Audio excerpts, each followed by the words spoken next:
ಬೆಂಗಳೂರಿನಲ್ಲಿ ಕಾರು ಚಾಲಕ ಹುಚ್ಚಾಟವನ್ನ ಮೆರೆದಿದ್ದಾನೆ. ಮನ ಬಂದಂತೆ ಕಾರು ಚಲಾಯಿಸಿ ಕಂಡವರಿಗೆ ಡಿಕ್ಕಿ ಮಾಡಿದ್ದಾನೆ. ಪಾದಾಚಾರಿ ಹಾಗೂ ಅನೇಕ ವಾಹನಗಳಿಗೂ ಕೂಡ ಡಿಕ್ಕಿ ಹೊಡೆದಿದ್ದಾನೆ.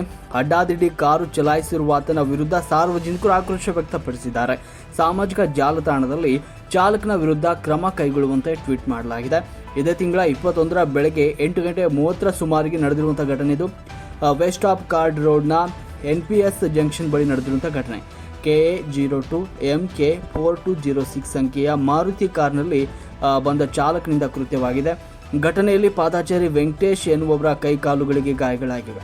ಇದೇ ವೇಳೆ ಬೇರೆ ವಾಹನಗಳು ಕೂಡ ಚಾಲಕ ಡಿಕ್ಕಿ ಹೊಡೆದಿದ್ದಾನೆ. ಘಟನೆ ಸಂಬಂಧ ಈಗಾಗಲೇ ಪ್ರಕರಣ ದಾಖಲಿಸಿಕೊಂಡಿರುವ ವಿಜಯನಗರ ಸಂಚಾರಿ ಪೊಲೀಸರು ಗಾಯಾಳು ವೆಂಕಟೇಶ್ ಮಗನ ದೂರಿನ ಮೇರೆಗೆ FIR ದಾಖಲು ಮಾಡಲಾಗಿದೆ. ವಾಹನದ ಜೊತೆ ಚಾಲಕನನ್ನ ವಶಕ್ಕೆ ಪಡೆದು ವಿಚಾರಣೆಯನ್ನ ಮಾಡಲಾಗ್ತಾ ಇದೆ. ವಿಜಯನಗರ ಸಂಚಾರಿ ಪೊಲೀಸರಿಂದ ತನಿಖೆ ಮುಂದುವರೆದಿದೆ.